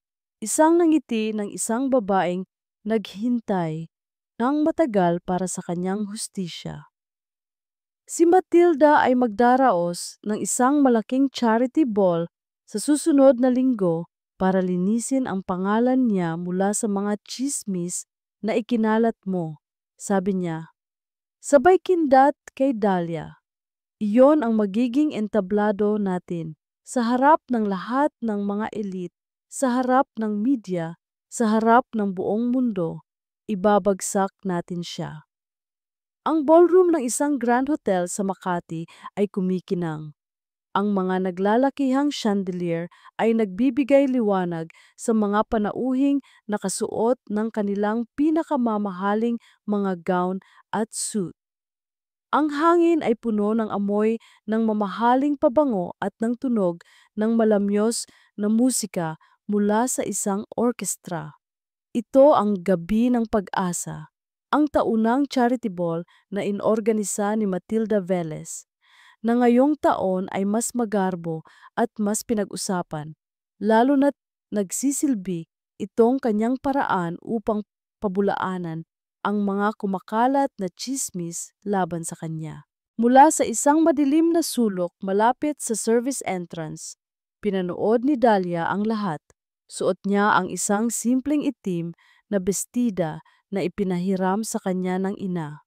Sa kanyang tabi, naroon si Mira na suot naman ang isang kulay krema na bestida. Ang kanilang mga puso ay kumakabog ng sabay-sabay, isang ritmo ng kaba, takot at determinasyon. Sa likod nila, sa anino, nakatayo si Celestina, kalmado ang mukha, ngunit ang kanyang mga mata ay parang isang agila na nagmamasid sa kanyang biktima. Sa entablado, nagsimula ng magsalita si Matilda. Suot ang isang nagniningning na pulang gown. Siya ang perpektong larawan ng biyaya at kabutihang loob. Magandang gabi sa inyong lahat, simula niya. Ang kanyang boses ay puno ng pekeng pagpapakumbaba. Sa mga nakalipas na linggo, ang aking pangalan ay pilit na sinisira ng mga taong walang ibang hangad kundi ang maghasik ng kasinungalingan. Ngunit nandito ako ngayon para patunayan na ang kabutihan ay laging mananaig. Yun na ang hudyat. Ngayon na, bulong ni Celestina. Huminga ng malalim si Dahlia at lumabas mula sa kanilang pinagtataguan. Kasunod niya si Mira. Naglakad sila patungo sa gitna ng ballroom. Ang lahat ng mga mata ay napunta sa kanila. Ang mga bulungan ay nagsimula. Hindi sila nararapat sa lugar na iyon. Dalawang simpleng babae sa gitna ng karangyaan. Natigil si Matilda sa kanyang pagsasalita. Ang ngiti sa kanyang labi ay unti-unting nawala nang mamakilala niya kung sino ang mga papalapit. Anong ginagawa ninyo dito? Guards, palabasin ang mga yan. Ngunit huli na ang lahat. Kinuha ni Dahlia ang mikropono mula sa isang host na natigilan. Magandang gabi rin sa iyo, Tita Matilda. Sabi ni Dahlia, ang kanyang boses ay umalingaw-ngaw sa buong ballroom. Ang salitang tita ay puno ng sarkasmo. Nandito kami para magbigay linaw sa ilang bagay. Sabi mo, kasinungalingan ang mga paratang sa iyo. Kung gayon, baka kaya mong ipaliwanag ito. Sa isang malaking screen, sa likod ng entablado, kung saan kanina lang ay nakalagay ang logo ng charity event, biglang lumabas ang isang video. Ito ay isang video na kuha mula sa isang nakatagong kamera sa study room ng kanilang ama, ilang araw bago ito mamatay. Sa video, makikita si Don Ricardo na hirap huminga habang kausap ang kanyang sarili. Hindi ko na kaya. Ang gamot, may iba sa lasa ng gamot na binibigay ni Matilda. Kailangan kong itago ang tunay na testamento para sa mga anak ko. Isang kolektibong hininga ng gulat ang narinig mula sa mga manonood.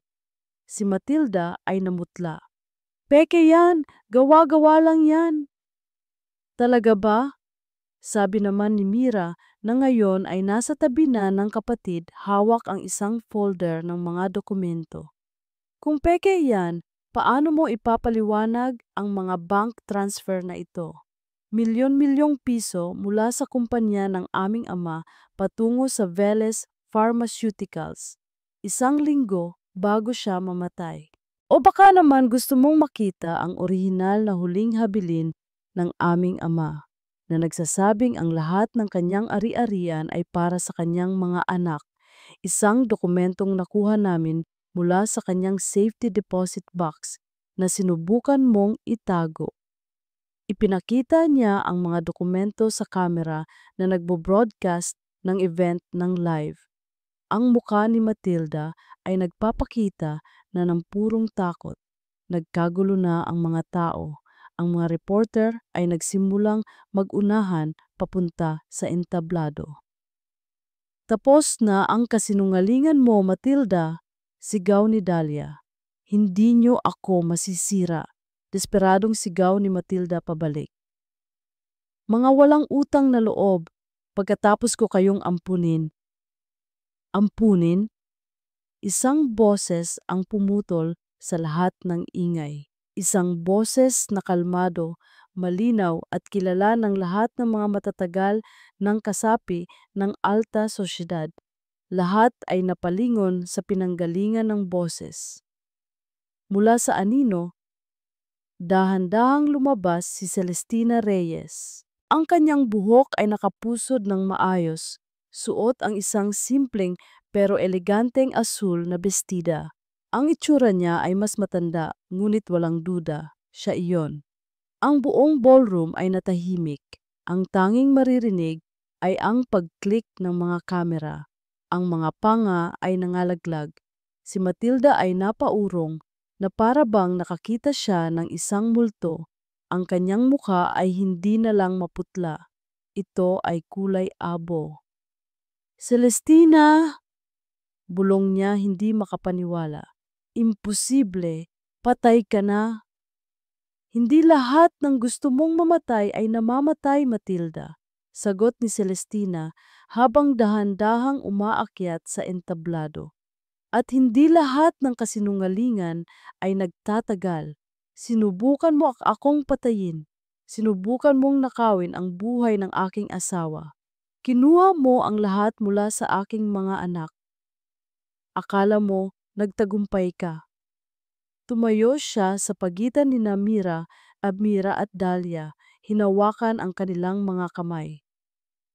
Ngunit ang pamilyang ito ay hindi mo kayang sirain. Sa sandaling iyon, bumukas ang mga pinto ng ballroom. Isang grupo ng mga pulis na pinangungunahan ng isang mataas na opisyal ang mabilis na pumasok. Matilda Velez, sabi ng opisyal, ang kanyang boses ay malakas at malinaw. Inaaresto ka namin para sa mga kasong estapa, falsification of public documents, at sa pag-uusig ng pagpatay kay Ricardo Reyes. 2 pulis ang umakyat sa entablado at kinuha ang magkabilang braso ni Matilda. Wala na ang kanyang pagiging elegante.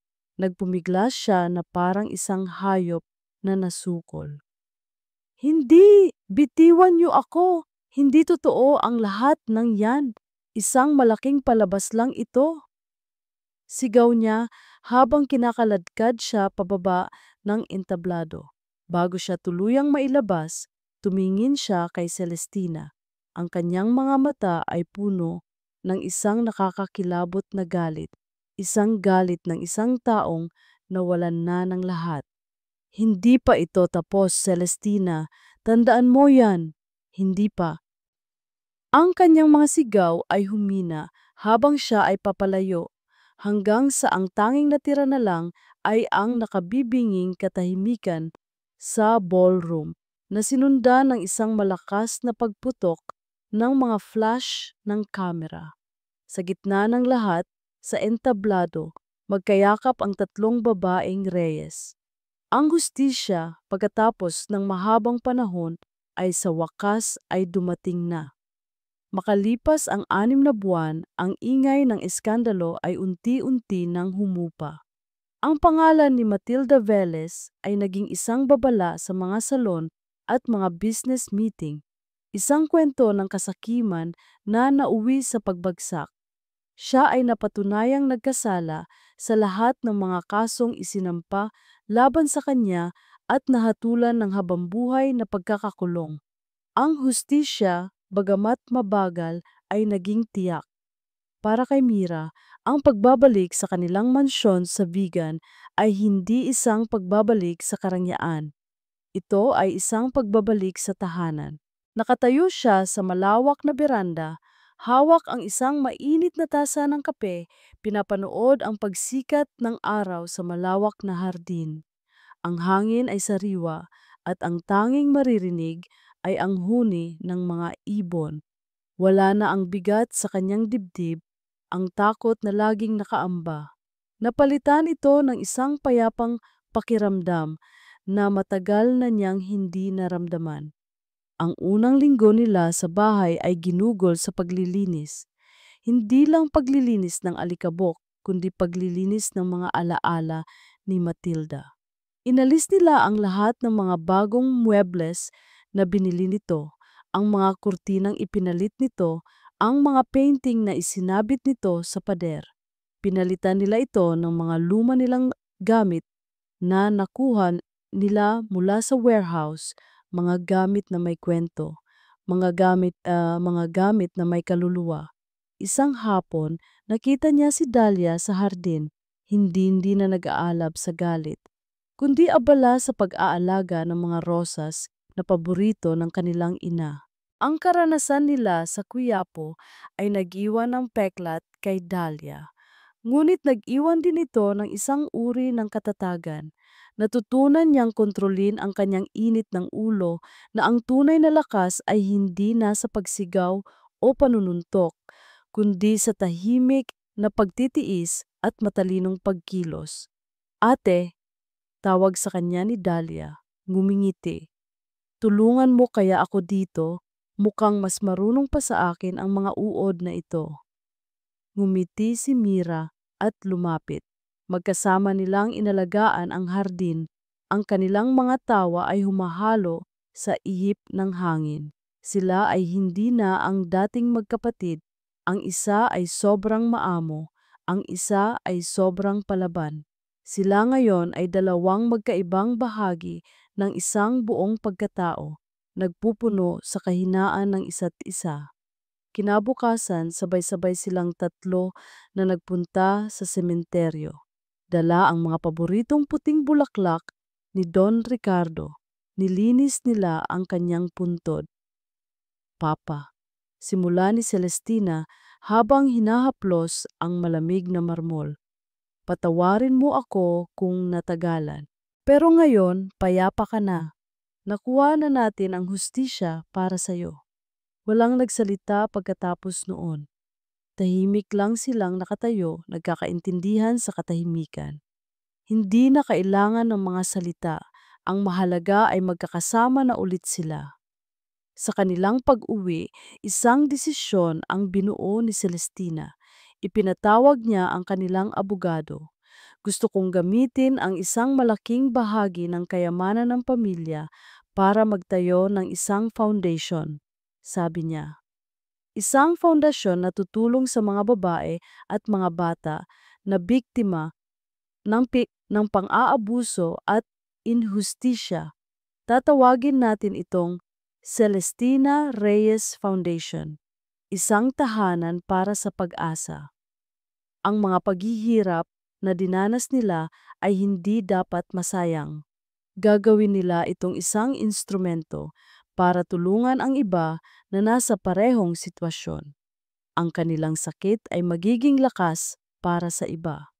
Sa paglubog ng araw, ang tatlong babaeng Reyes ay magkakasamang nakatayo sa beranda, sa parehong lugar kung saan nakatayo si Mira kaninang umaga. Pinapanood nila ang langit na nagiging kulay kahel at lila. Hinawakan ni Celestina ang mga kamay ng kanyang mga anak. Si Mira na ngayon ay hindi na isang nagbubulag-bulagang idealista, kundi isang babaeng may matatag na paninindigan. Si Dahlia na hindi na isang bulkang handang sumabog, kundi isang matalas na espada na ginagamit ang talas sa tamang paraan. At si Celestina na hindi na isang aninong nagtatago, kundi isang ilaw na nagbibigay daan. Nahanap na nila ang kapayapaan. Ngunit alam nilang hinding-hindi nila makakalimutan ang mga aral ng nakaraan. Habang nakatayo sila roon, isang katulong ang lumapit, dala ang isang sulat na kararating lang. Para po sa inyo, Ma'am Mira, sabi ng katulong. Kinuha ito ni Mira. Ang sobre ay simple lang at ang sulat kamay ay pamilyar. Binuksan niya ito. Ito ay galing kay Aling Feli, ang may-ari ng karinderya sa Quiapo. Mira at Dahlia, basa niya sa sulat. Nabalitaan ko ang lahat. Sobrang saya ko para sa inyo. Hindi ninyo alam kung gaano ninyo ako binigyan ng inspirasyon at lakas ng loob. Maraming salamat sa lahat. Sana ay nasa mabuti kayong kalagayan. Isang maliit na ngiti ang sumilay sa labi ni Mira. Itinupi niya ang sulat at inilagay sa kanyang bulsa. Tumingin siya sa kanyang ina at kapatid. Ang kanilang paglalakbay ay hindi nagsimula sa mansyon at nagtapos sa mansyon. Nagsimula ito sa isang pamilyang binuwag ng kasakiman at nagtapos sa isang pamilyang muling binuo ng pagmamahalan at katatagan. Ang kanilang kwento ay hindi tungkol sa pagbawi ng yaman, kundi sa pagtuklas ng tunay na halaga. Ang halaga ng pamilya, ng dignidad, at ng isang bagong simula na itinayo mula sa abo ng nakaraan. At dito nagtatapos ang kwento ng muling pagbangon at pagbabalik ng pamilya Reyes. Isang taos-pusong pasasalamat sa iyo, aming mahal na tagapakinig, sa iyong pagsubaybay at pagsama sa amin sa bawat kabanata ng kanilang paglalakbay. Mula sa marangyang buhay sa Vigan hanggang sa madilim na eskinita ng Quiapo at pabalik sa isang panibagong simula, naramdaman namin ang inyong presensya. Ang pagsulat ng kwentong ito ay isang paglalakbay din para sa akin. May mga sandali ng galit, may mga sandali ng luha, at may mga sandali ng hindi mapantayang pag-asa. Sa bawat salitang aking isinusulat, ninanais kong maipadama sa inyo ang tibay ng pag-ibig ng isang pamilya. Isang pag-ibig na kayang lampasan ang pinakamatinding pagtataksil at pagsubok. Naway mag-iwan ito sa ating mga puso ng isang mahalagang aral na ang tunay na yaman ay hindi nasusukat sa salapi o ari-arian, kundi sa lakas na ating natatagpuan sa isa't isa. Na ang hustisya ay maaring maantala, ngunit ito ay tiyak na darating para sa mga naninindigan sa katotohanan. At higit sa lahat, na laging mayroong pag-asa at bagong simula kahit nasa tingin natin ay nasa pinakamadilim na tayong bahagi ng ating buhay.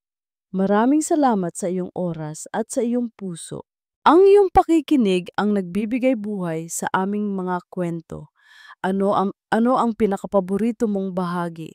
Ano ang aral na iyong natutunan? Ibahagi mo naman sa amin sa comment section. Nais naming marinig ang iyong saloobin. Hanggang sa ating susunod na kwentuhan. Nagmamahal, kilig bawat sandali.